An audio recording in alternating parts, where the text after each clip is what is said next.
Hi everyone, thank you for coming. We did have more people signed up, but we had to restrict this group. And so some of the teenagers were planning to come and other people were like, it will only be adult women. So it is lovely to have you all here today. And so let's dive right in. So what is the role of a parent? I'm sure all of you are parents or involved in working with kids in some shape or form. Well, Paul David Tripp helpfully says that the best word to describe the role of a parent is an ambassador. Ambassadors don't represent themselves, but rather the one who sent them. So parenting does not begin with what we may want for our children, but rather what God has for them and requires from them.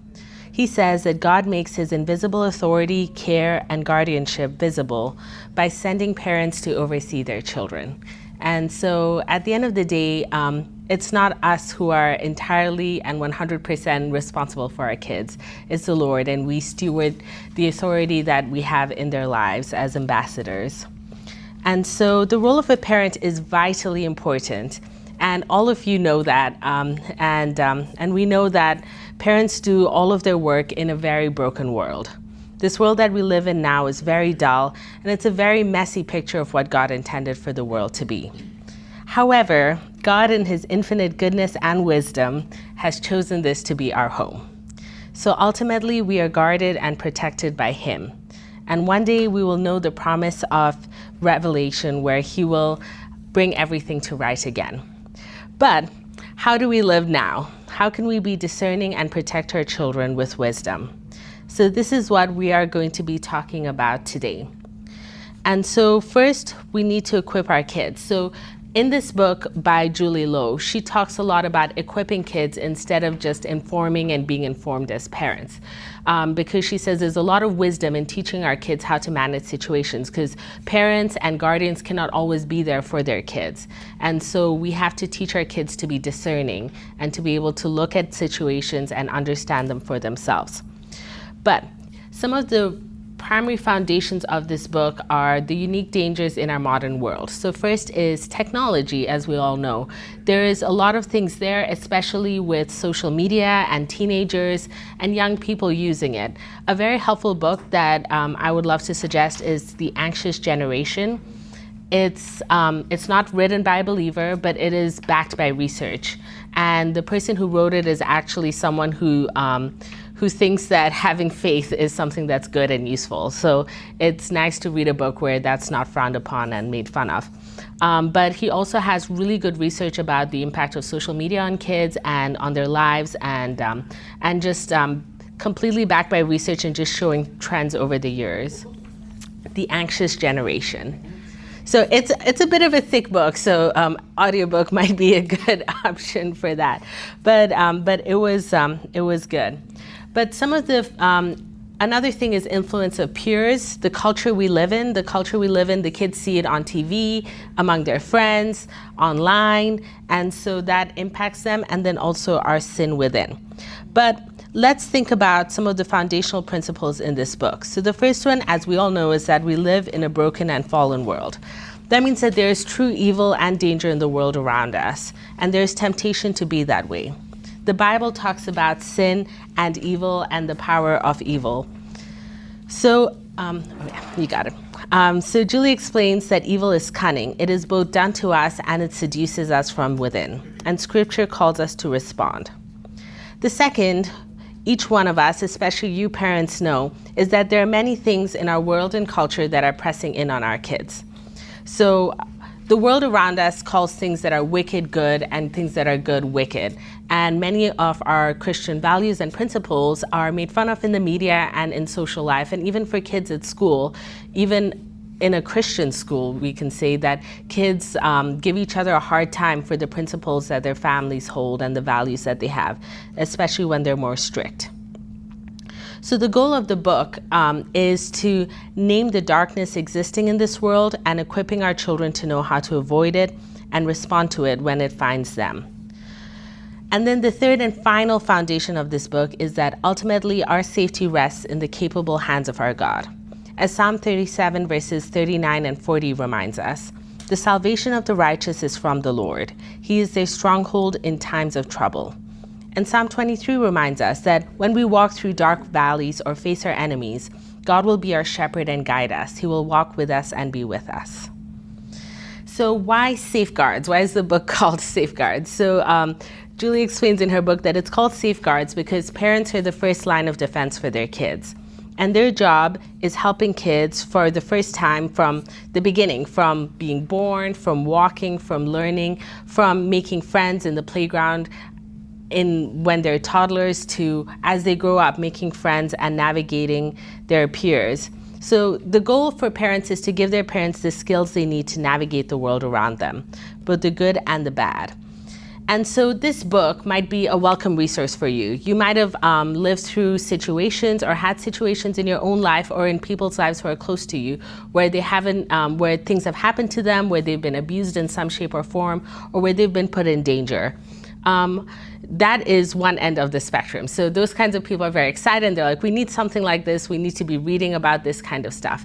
On the other end of the spectrum are people who have lived a pretty sheltered life. Their parents sheltered them a lot, and not in a bad way, just keeping them safe. And so they didn't really experience many of these things. And so many of these things can be very shocking. I had, before I presented this book to you guys, I had two of my good friends read it. Both couples have kids who are in like middle school age. And so one of the families, the mom had been in like dangerous situation, like not intentionally. She was involved in sports and things, and was exposed there. And so their family were like, this is really useful. Parents need to know this. Parents need to be thinking about this. Whereas I had another family who had been homeschooled themselves, both the parents, and were homeschooling their kids. And they were like, this is a terrible thing. Why would you introduce this to our house? And so there are both ends of the spectrum. So I want to warn you about that before you pick up this book and read it, that there are both responses, and it requires wisdom, right? You know your kids, you know the situations and circumstances you're in, you know the things they're exposed to. It's very different for a child who's in public school than a child who's in private school, than a child who's in Christian school, than a child who's being homeschooled. All of those different situations have different temptations and different possibilities. And so knowing your family, knowing your child is really important. And then knowing how you can apply these principles and what's needed. So wisdom is definitely needed. There's no one size fits all as every parent has to do this with their child. But instead, these will be helpful principles. If you read the book, you might really, really hate it, or you might really find it helpful. So they're both ends of the spectrum. I must say it was a little bit discouraging for me reading the book at certain times. The message is good and right, but she does give a lot of examples of things that have happened, and so that was a bit hard. And so as you read the book and consider it, I would say don't read it at night before going to bed, and definitely go into it with a prayerful attitude and heart and ask the Lord to protect your heart from being bitter and angry, because sadly things do happen. And so we want to approach these things with wisdom, but also protect ourselves from the hurt that can be there. So the goal for all of this is not fear and anxiety. So it's not that we all leave from here and none of us can sleep and all we're thinking about is all the steps we need to take to protect. Like I said before, the Lord is our final protector and we rely on him. And so we do the best that we can with wisdom, and then we trust the Lord with it. So we want to be informed and equipped. And so let's start with safety skills. So yes, we want to be raising equipped, not fearful children. So equipping our children with safety skills. So the first thing is that worry and denial are not safety skills. Worrying about what might happen and feeling anxious is not a skill. Instead, it takes up our time and mental energy and paralyzes us. Worrying is about ifs and about our own insecurities and fears. So it stops us from living in the present. And this is not a new struggle, or it's not a special struggle to us. Actually, the Bible says over 365 times, do not fear, trust in the Lord. And so worrying is something that has always existed. And secondly, anxiety. When we worry and are anxious, we need to turn to the Lord with our fears and ask him for wisdom and comfort. And so worrying about things isn't going to help keep our kids safe. We need to be thinking about how are we going to equip them, how are we going to put good boundaries in their lives to help them. And so how do we raise kids?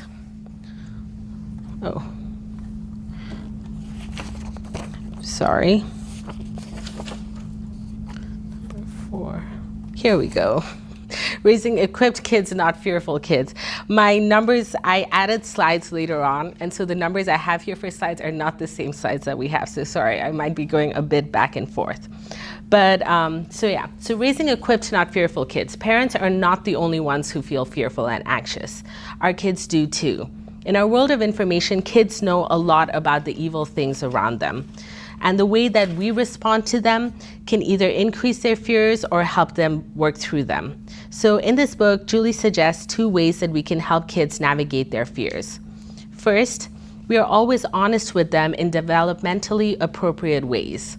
So when they ask questions, and I'm sure you all know this, based on their age, you know how much they can handle and what they need to know. Children need to know that their parents will be open, honest, and approachable when they're looking for truth. Our children need us to point them to Christ to make sense out of life. This begins by instilling biblical worldviews as they develop. It begins when they are babies in our arms. And the second is we are tasked with equipping our children to face the realities of life and all the things they might experience. So it's not enough to say to kids, yes, the world is not safe and you must trust God. That is true, but it's incomplete. We are called to be wise and to educate and prepare our kids to go out and engage the world around us. We cannot always keep our children from exposure to evil or temptation, but we can equip them to respond to situations with wisdom and discernment. And so this begins with knowing your children and where they are vulnerable. So some dangers are common to all children, and some dangers are situation specific, and some dangers are particular to each child and their personality. So as you think about your child and their unique gifts and talents and the situations that they might find themselves in, you can think about and understand the dangers that might affect them. So we'll be talking about some of them in a little while, but I want you to also be thinking about that as like, is this actually relevant for my child? And then also sometimes being like, okay, I need to let this one go and not worry too much about it. So therefore, as our children develop, we must learn to pay attention to where they are emotionally, spiritually, and physically, and also think about our kids and the particular weaknesses they have and struggles that they have. This can especially impact how you think about your kids in social media. One child might be completely not really care about it and be on it from time to time, and another child might be obsessed in it and be taking their worth and value from it. And so knowing your child helps determine what you're going to do. And so the first way that we can equip kids with safety skills is to teach kids to evaluate behavior. So teaching young people to evaluate right and wrong helps them to begin to stand up to negative influences, whether it's from a peer or an adult. So parents spend a lot of time teaching their children about obedience and compliance, which is true and right. And so kids learn that disobedience results in consequences. However, at the same time, we also need to teach kids that they can and must defy someone in authority or in any position if they ask them to do something wrong. So no matter who it is, if they're asking the child to do something that they know is wrong, the child must say no, which is hard because we always say obey adults, listen to them and follow them. So a helpful way of framing this is if someone tells you the right thing to do, you should always listen. It doesn't matter if it's grandma, the babysitter, your coach, your teacher at school, your younger or older sibling. If it's the right thing to do, you should always listen. Likewise, if someone tells you the wrong thing to do, you should never do it. And we will support you no matter who it is. A teacher, coach, Sunday school teacher, sibling, friend, family member. If they tell you the wrong thing to do, you should never do it. If it is wrong, you never have to listen and we will support you. It's important, and like we all know in our hearts and minds that like if a child is in trouble and they were put in a bad situation, you will support them and come to their aid. But many times we forget to tell that and articulate that to kids and be like, if someone tells you the wrong thing to do and you stand up for it, I will stand with you. And just telling your kids that you will support them. And sometimes they will make mistakes and refuse to do something even though it is the right thing to do. But it's really, really helpful for them to always know in the back of their mind, if something happens, my parents will be there for me and will support me. A great resource that Julie talks about in her book is called the What If Game. So it's basically like a role-playing game with your kids that you play. So a good example of it is asking your child, what if this happens, how will you respond? So it helps you gauge where your child is at, what their natural responses are, but it also helps you shape how they respond. So a little example is, what if at school one of your friends came and said something mean to you? What would you do? And so hear your child out what they have to say and then respond and be like, that's a great thing to do. Or maybe, let's think about that. What's a helpful way that we can respond to a friend who's mean to us?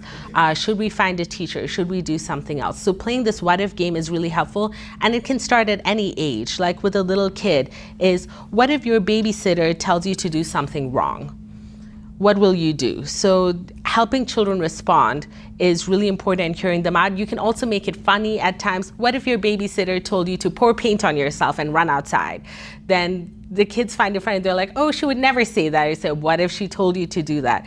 Then I wouldn't do it. Or what if your older sister told you to do something your mom and dad said you can't do? How would you respond? And so working through those kinds of situations, and then situation specific, it can get more serious. What if your friends told you to take off your clothes in front of them? What would you do? What if someone sent you a picture that was bad? What would you do? What if you're in a situation and you feel uncomfortable and you feel it's not safe? What will you do? So working through those situations help kids analyze what's going to happen and helps you prepare them to respond. Now, again, it has to be situation specific, and also knowing your child and knowing how old they are and what situations would apply to them. And so think about that, and then just help your kids work through those situations. Because like all of us know, even when I was a kid, I was thinking through, what if someone was going to kidnap me? What would I do? And I was just a little kid, and like I'd never been kidnapped. No one I ever knew had been kidnapped, but it was a real fear. And I used to always be playing in my head, okay, what if someone breaks into the house? What am I going to do? And when I got older and was babysitting my kids, that became a real concern. But I never really worked through it with my parents, and I didn't even, for some reason, never thought about bringing it up, that like, what if someone breaks into our house? What would I do? But in my head, it was playing, and I was rehearsing as a child, what am I gonna do if someone breaks in? Where I could have, so having these conversations with your kids are many times already thinking about these things. And so how do we have these conversations? Like, I was visiting one of our church families' houses, and one of the kids was like, and like the parents hadn't even heard this. She was watching her little brother the week before, and she thought someone had broken in and she didn't know what to do. And so we're like, okay, let's pause. Let's talk about what we do if someone breaks in. Because she was like, yes, I immediately ran to see who it was. We're like, okay, let's think about that. If someone breaks in, we call the police and go and lock ourselves in the bathroom. But having these what if kind of conversations is helpful. And many times we think, okay, what if we scare them? That also is how you approach it with your child. Go gently with it. Don't make it a very intense session of what if, but make it more like a game for them. And then also give them solutions and encourage them, tell them the safety measures that are there for them and that they are safe. But it's always helpful to help kids think through it. And so when you do this, it also helps kids start to evaluate situations, because it might be a different kind of situation, but they'll think back and say, yes, mom told me that if I was ever lost when we played the what if game, that I should go find a mother with a child to help me. And so after that, the next time, maybe the kid is in an uncomfortable situation. What do? They're like, oh, there's a mom with a child. I'll go ask her to help me in this situation. So it helps kids think critically. And another thing it does is it helps kids apply biblical principles. Here we go.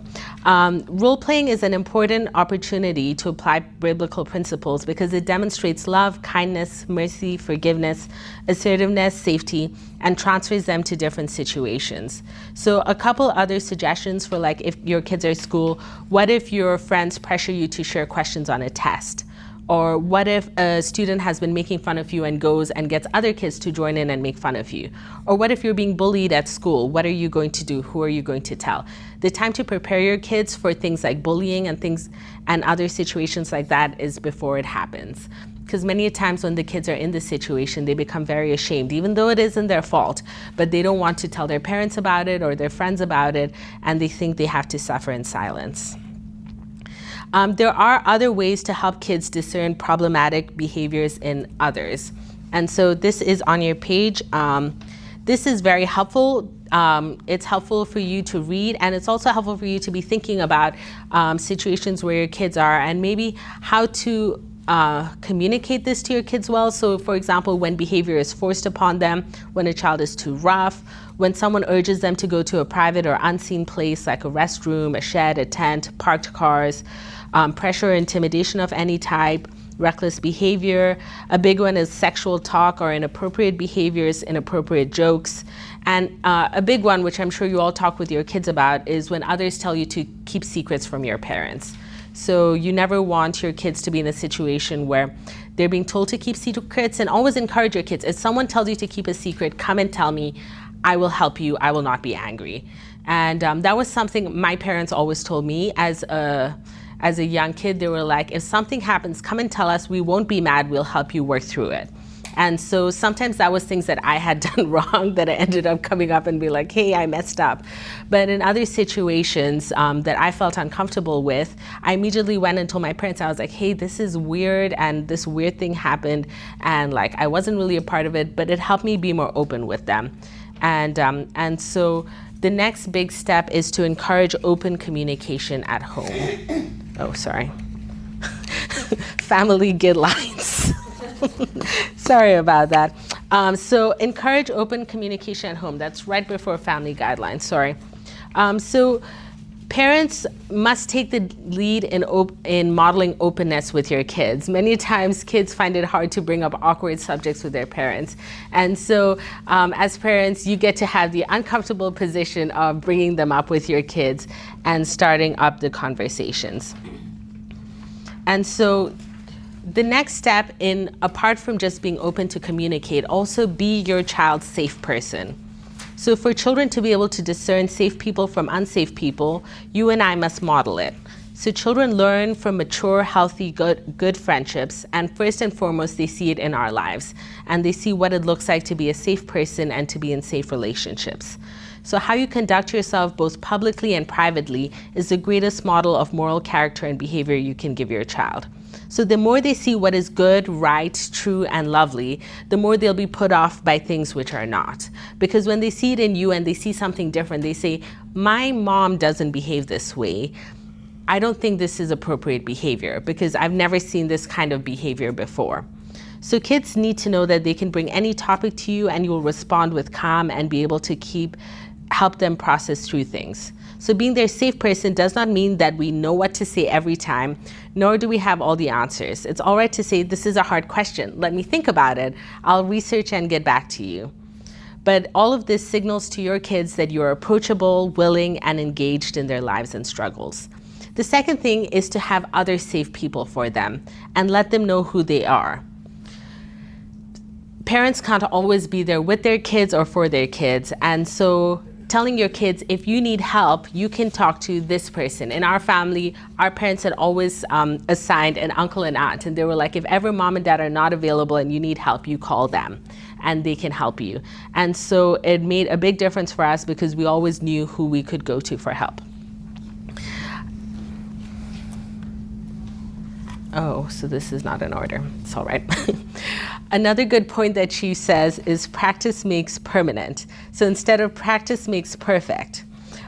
Julie in the book says her son actually learned this at school one day when the teacher said that if you learn how to do something the wrong way and you keep doing it again and again, it becomes a habit and eventually it's permanent. So the things you repeat and do again and again become permanent. So as we teach our children various behaviors and habits, our focus is often only about external behavior. So our instructions center on directions and obey and do this and follow. But we also need to be making sure that our kids' hearts are engaged. And so not just that, oh, we obey because this is what we do in this house. We obey in this house. But really we obey because we love God and we follow his commands. Because then that helps when they have to disobey. Because then it's clear that the reason we obey is because we're following Jesus. So when someone tells me to do something that doesn't follow what he commands, then I can't disobey. Because it's not just that obedience is important, it's that glorifying God is important. And so we need to be committed to teaching our children and reminding ourselves that everything we do, whether practicing loving responses to others, standing up for those who are being mistreated, or learning safety skills, all must be done out of a conscious decision to live our lives based on God and His ways. God cares about what is right and good and just. And so now we jump into the main topics that we have in this book of different situations and how to protect your kids on it and from them. And this is a bit heavy, and so I don't want to super rush through them. I'll pause on each one, but we won't go in depth into each one. Julie does go more in depth in her book, so you're welcome to read it. Open up chapters that you think might be relevant if you don't want to read the whole thing. But yes. A really important one that parents need to be aware of is the warning signs for grooming. This is where child abuse begins. And so it's where an adult begins preparing a child to abuse them. This is pretty scary, and so it is uncomfortable, but it's good to know the signs and be able to then spot them later on. Because if you don't know the signs, then you can be a little bit oblivious. The sad and hard thing about this is I've had stories from friends whose parents were not believers, and they lived in unsafe family situations where this has happened to them, but I've also known people where this has happened in the church. And so even though it's uncomfortable and scary, it's something that we need to be aware of, and so if you see the signs, you can then act on them. This wouldn't necessarily be something I would tell my kids about, but it's something that I would be aware of. So gradual use of affection, treating a child like a peer, crossing of physical boundaries, bribes or gifts, special favors or attention, manipulation, filling or creating a role in the child's life, flattery, inflating a child's self-esteem, isolation and control over a child, and increased reasons for spending time with the child. So at first, many of these behaviors do appear to be genuine acts of kindness. Any respectable and well-intentioned adult may do a number of these things. A teacher, a counselor, and a friend would work to build trust with a child, would work to spend time with them. However, there are many things that a safe adult would not do. So they would never isolate a child. They would never try to control a child. They would never try to cross physical boundaries with a child. So intent and motives matter. And so when uncertain, wisdom calls us to take precautions and limit the ability for awkward and inappropriate behaviors to continue. And so many times that does mean having awkward conversations. I remember as a child, someone said something to me at church that made me feel uncomfortable, and I went straight to my mom and I was like, this older man in the church told me this about how I look today. And she was like, oh, it wasn't entirely inappropriate, but it was not something that you wanted me to hear from someone. So immediately my dad, who was also the senior pastor, so it became a big deal straight away, went and talked to him and said, I don't appreciate you talking to my children in this way. And so that was the only ever instance of it, and we never had any other awkward interaction. But when parents set boundaries, even if it's awkward or even if you're like, I know I'm being a little bit picky about this, but it makes me feel uncomfortable, it's better to set that boundary and that safety instead of letting things go. And the hard thing is that being a parent means you get to put yourself in uncomfortable situations for the sake of your kids. And so that's also hard, especially if you're an introvert, if it's hard for you to talk to strangers. But I'd like to encourage you that it is the right thing to do, and it is the right thing to teach your kids how to respond in those situations. Some other key topics to discuss with your children: a reminder that this is supposed to be developmentally appropriate. So it's easy to shy away from conversations like sex, sexting, sexual abuse, date rape, drinking, drugs, bullying, pedophiles, and much more. And so it's very easy to put off these challenging conversations. Perhaps it might be because we feel uncomfortable by them or we feel ill-equipped to do them. But many times kids do end up facing these situations, and these might be conversations you're having with an older teenager. Especially conversations about sex and dating is very important when you're talking to your teen. Determining what age would be appropriate for your child to date is a parent's wisdom decision, but definitely if you're allowing your child to date and be in those close situations, these are important conversations to have.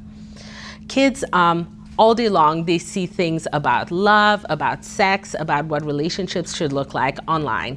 They see it in movies, they see it in TV shows, they see it on random YouTube channels and things that pop up. They see it in their friends. And so we need to be teaching them what the right thing looks like and telling them what it looks like, because otherwise they just naturally learn and pick up from their environment, from even like some kids' books that you hear about kids reading and you're like, oh, that's a terrible example of what marriage should look like. And so you may worry that if you talk to your kids about sex and risks and dating relationships, that you'll incite fear in them, but that doesn't have to be true. How your children respond depends on how you talk to them. I remember my parents talking to me before I hit puberty, so maybe 10 or 11, starting to have those conversations in gentle ways and being like, we don't go alone in a room with a man. We don't take our clothes off in front of other people. That conversation starts when you're maybe 3 or 4 years old. Like, we keep our clothes on when we're in public, or when we're using the bathroom, we have privacy. So what do I say? What will you do if someone walks into the bathroom when you're there? So you can, and so you teach your kids, you say, no, please give me my privacy, or no, please leave. So teaching kids that from an early age begins to build these steps in their lives where later on they're even more comfortable being like, hey, like, no, this is a personal boundary, and it's not something new for them, it's something they've had since they were a child. And important, going back to respect and privacy, that is a very important conversation to have with kids, even from a very young age. Children need to understand that certain parts of the body are deserving of more respect and privacy. And this too is modeled early on in the home. So privacy of parents while they're getting dressed in their rooms and using the bathroom. We also demonstrated by knocking on doors. So once kids become teenagers, encourage them to knock on the door before they open it. And as parents, sometimes this is hard because you're like, I want to be checking in on them. This is my house. But also teaching kids that you respect their privacy and space helps them learn that their privacy is important and respect is important. And so some commonly, some helpful conversations to talk about the body is consider, principles behind the rules you may establish in your home. So a person's body, yours or others, should be treated with respect. Certain parts of the body should be shown greater privacy, and be specific and concrete. Something she talks about in this book, which is interesting, is to use actual language when you're describing body parts. So it's very easy to feel awkward and say and give it like nicknames and things and like your own name in your house, but that becomes harder later on as they grow up because they're like, oh, this is something to be ashamed of. This is something I can't talk about with my mom or my dad. And it's also very helpful sometimes that moms have these closer conversations with their daughters, because daughters sometimes find it easier to talk to their mom about these things, or sons with their dads or sons with their moms. It's knowing your kids well and knowing what is easier for them. And it depends from family to family, it depends from parent to parent. What was interesting for me is, I know different cultures are different, but I was in high school, I was a junior in high school, and during lunch break, my twin sister and I discovered that none of the girls in my class knew anything about what it meant to have a period, and why we don't have sex before we're married, and how people get pregnant. We were juniors in high school, and a lot of the girls in our class didn't know that. And we were in a school where most of the kids were not believers. Other kids talked about it all the time. It wasn't that kids were like clean and well behaved, and they were just really confused, and some of them were dating and doing things they shouldn't have. And my sister and I were like, don't you talk to your mom about this? Don't you realize like you shouldn't be like, it's not okay for your boyfriend to do that with you and stuff like that. And they were like, no, our parents never talked with us. And so I know different countries are different and cultures are different, but it's better for kids to have that conversation with their parents instead of with their peers, because many times they can get really, really bad advice. And a helpful thing that she talks about in our book is how to navigate when your children are feeling uncomfortable. And so, sorry, that's not on the slide. So what she says is having good conversations with kids. So in this day and age, a lot online and social media says if a child, you should respect every time your child says no. So if even like a little 2-year-old doesn't want to hug someone and says no, then no, they shouldn't be forced to do something they're uncomfortable with. But the hard thing is that we have to do uncomfortable things many a times. And uncomfortable things might look like being respectful to an older adult, saying hello to someone with Down syndrome who might not act normally or in the same way. So what's more helpful, instead of saying that, oh, my child has completed autonomy, and if they say no, no means no, and that's nothing, is approaching it with wisdom and having a conversation. So being like, okay, why do you feel uncomfortable? Like, no, I don't want to hug grandma. Okay, why don't you want to hug grandma? Is it because she hugs you really tight? And the child's like, no, it's because grandma smells funny. And and so it's then being like, well, grandma really loves you, and that's just the way she smells. And so encouraging your child that that may not be a valid reason for rejecting grandma's hugs.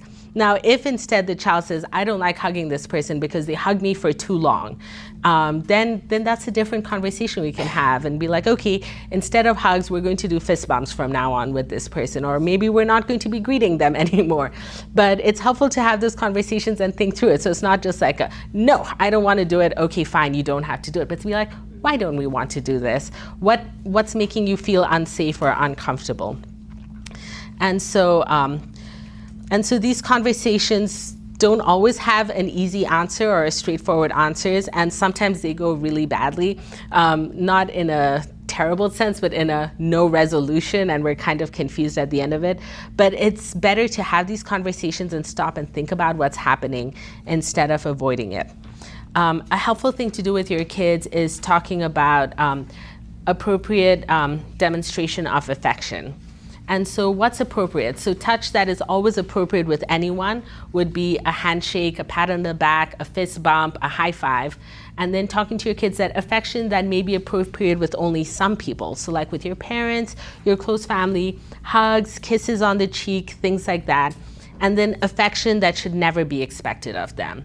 So telling your kids that they should never be expected to allow someone to touch their private body parts or undress or full body hugs. And sometimes these are hard to think about, like how do these conversations take place? And so Julie was helpful. She was like, with little toddlers, when you're bathing them, be like, hey, like, you know how mama's giving you a bath? No one else should ever ask you to take your clothes off. Only when mama and papa are giving you a bath is it okay to take your clothes off. Or as kids get older and they run through the house many times without their clothes on, being like, hey, like, I know you find it funny, but when we're with other people, we have to wear our clothes. And it's important for us to keep our bodies safe and covered. And maybe even talking to our kids about why it's important to be wearing clothes. But the conversations slowly grow and change over time. But yes, definitely not always easy and not always straightforward. And another important skill to teach your kid is to accept and give the answer no. So when someone else, another child says no to them, then them being able to respond and be like, okay, like another child says, no, I don't want to hug you, or no, I don't want you near me, then being able to respect that. And then also your child in turn being able to say that, which goes back to the what if game. So then you're teaching your child, how do I say no nicely? How do I say no appropriately? So this brings us to our next one, which is protecting our kids online. So this is a little bit longer, and so we'll just a few big ones. Research what parental controls look like. Giving a child free access to the internet is a terrible, terrible idea. And many of the kids I went to college with, they said that the first time they were introduced to pornography was just, they weren't even looking for it. They were online, they were looking up something else, and an ad or something else popped up, and that's where it started. And so it's very easy for kids to be exposed to those things. And so definitely have parental controls. Think through it. Is my child old enough to be on social media? Should they be on social media? Do they really need it? But that's a really hard one too, because they want it. And so don't let your kids bully you into doing things that you know are bad for them.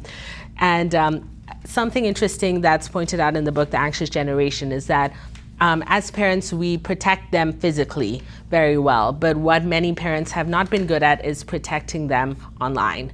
And so they give, the child isn't allowed to leave the yard on their own, they don't walk anywhere on their own, but when they're online, they can go wherever they want. And so it's, let's put good safety measures. But here are more that you can look at online. Oh, something interesting that she said was, which is actually really true, if your child is on social media, you need to be on it and be their friend. And one of the requirements for them to be on it is for you and them to be friends on it, because that just helps you keep a track of what they're posting, because it's easy to just forget that they're on it and not see what they're doing on there. Practical steps to address bullying. This is very helpful. It's important to address bullying before it takes place. And another interesting point that she made is that your child might not be the one who's being bullied, but instead your child might be the bully. And so talk to your kid about what does it look like to be loving and respectful of our friends and respecting their space, and how do we be kind to other people, and what's in my heart and what's in my sinful heart that is making me want to be unkind to someone else. And then addressing cyberbullying and inappropriate conduct online, that's really important. Especially if your kids are online, tell them, if you ever receive anything that's inappropriate, come and tell me. I will not blame you for it, because many times it's not their fault that they receive something online, but I will help you work through it and we'll find a solution together. Equipping kids in case they get lost. This is very useful for parents with young kids. So playing the what if game and being like, what if you lose mama in the park? Where should you go? So it's like, I'll go to the slide.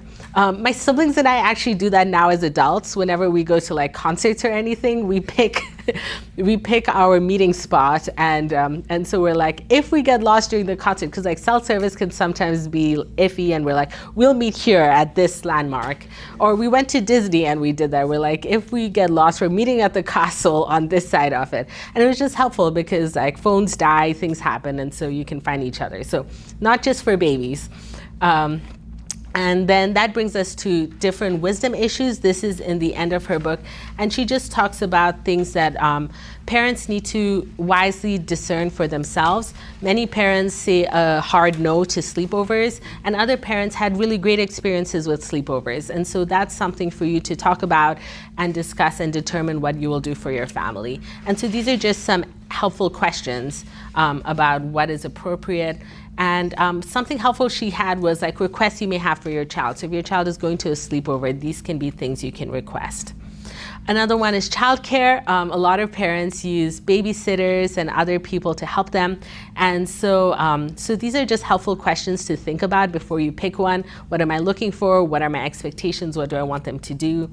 And so yeah, we are getting close to being done. Don't worry, we're almost there. Family code word and safety plan. This is actually something that's really helpful, especially nowadays where online scams and things are getting so horrible. I heard of one recently where they're able to mimic people's voices. And so they called a parent using a child's voice that sounds like their child and being like, hey, I've been in a car accident. I really need your help. Like, please send me money or something. And so those are more extreme cases. But even with little kids, it helps to know that if they're at school and a relative comes to pick them up who normally doesn't pick them up, then that relative should have the code word. And it can be fun, and it can be a fun game for your kids, but it's also then a useful safety tool that they know that, oh, I'm not going to go with someone unless they give me the code word.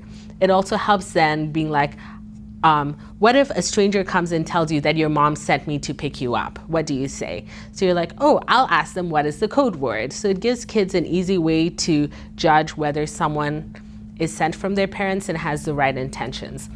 And then she talks about having family safety plans. This is just useful anyway. What do I do in case of a fire or flood? That's an important one for all families and homes.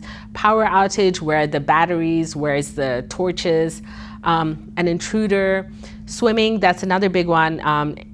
Teach your kids how to swim, especially if you have a pool or if you have close family members who have a pool. Dangerous objects in the house. I hadn't thought of this, but like, teaching your kids, what do I do if I'm cooking and the stove catches fire and other things? You assume people know, but my twin sister was barbecuing outside and it caught fire because she wasn't paying attention.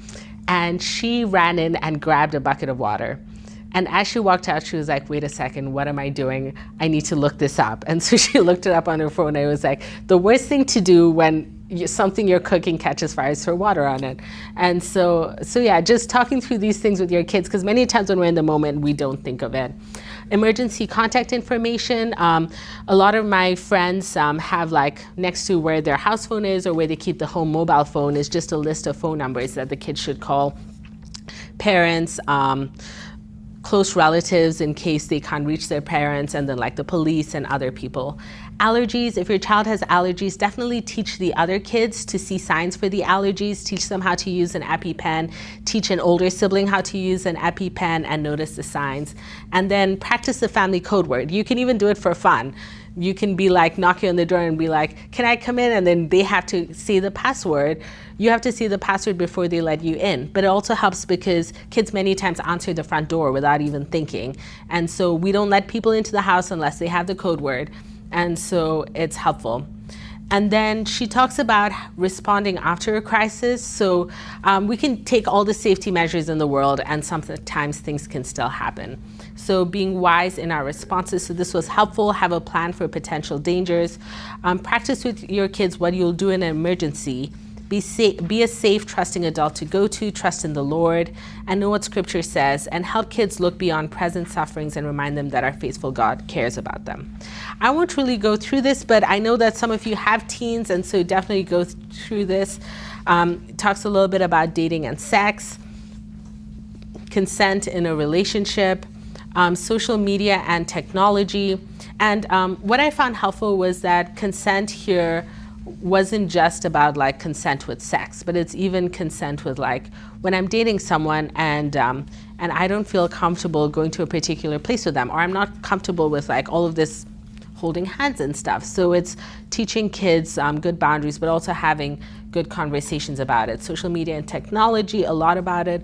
Pornography is, that's a big issue, and it starts very young with kids, especially with internet access. So if your kids are having internet access, then maybe you aren't going to use the word pornography, but you'll tell them, if you see online people without clothes, then that's immediately inappropriate, and what do we do if we see that? We turn it off. We come and get mom or dad. We come and get help.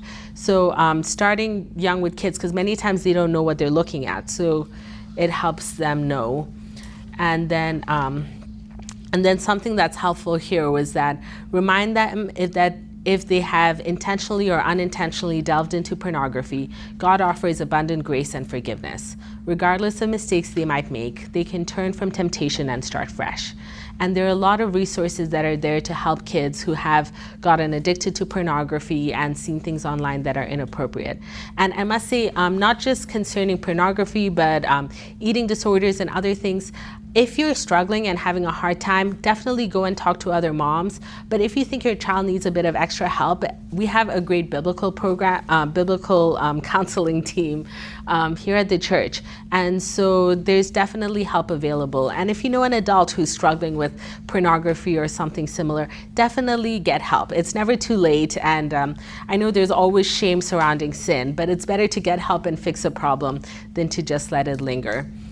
And then sexting is another big issue that a lot of teenagers face among their friends. So thinking about that, navigating mental health struggles and peers, and we are almost there. This is the very end.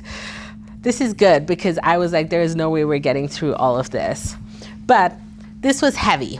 There are a lot of things in here. There are a lot of things to think about, and there are a lot of things that might be really, really concerning to you, or think about, oh, I never did this with my kids, or I need to start doing this with my kids, and it's easy to get overwhelmed.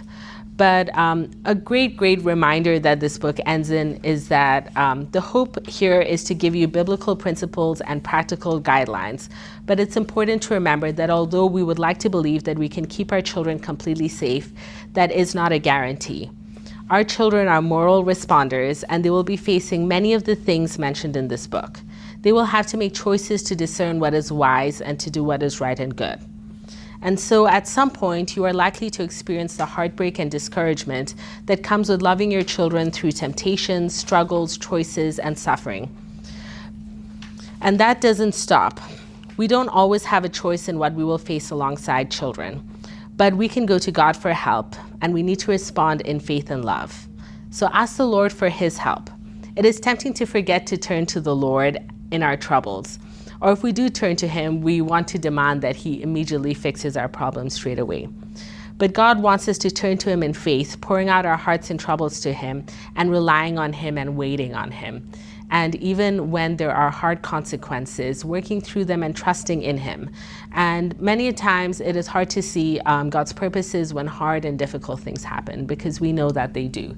But we can trust in the Lord that he loves us and that he is good, even though we may live in a very, very sinful and broken world. And so love wisely. When your children struggle, ask the Spirit for the wisdom to love your child well in the current trouble they're in. Prioritize their welfare and pray and ask others for advice on how to walk closely alongside them. I've had friends whose kids have had major moral failures, and the parent doesn't want to ask for help because they feel like they're a failure as a parent. And at the end of the day, parents do their best to raise their children, but they have to make the decision to follow and love and trust the Lord. And so when things go wrong, it is good and right to ask for help. Even though no parent is perfect, I love my parents so much. They are very, very far from perfect. And they did the best that they could. And I know that most parents do the best that they can. And so what we do is we trust and we hope in the Lord in the midst of it. But if something has happened to you or to someone in your family, if there's been any form of abuse and you need help, please come and seek help. The pastors at our church, we have great biblical counselors, and they would love to come alongside you or anyone you know. Many times it's your kids who hear of these things first and let you know. Or it might be a friend that you have. I know many adult women who've had things happen in their lives and they've never actually reached out and talked to someone. So if you want to talk to someone, there's no shame in it. Most of the time when these kinds of things happen, it's not your fault. And so it is important to reach out for help. But thank you so much for coming. I know it was a heavy book, so I'm grateful that we're going to be worshiping together in church. And if you need more resources or have questions, I'll be happy to help, but also reach out to other people around you. And we have great little biblical counseling leaflets out in the foyer. And so normally it's around the corner where the sign-up desk is, but it's on a whole range of topics. So sometimes if you're looking for some quick biblical wisdom on how to deal with a situation, some of those have been really useful. So yes, thank you very much.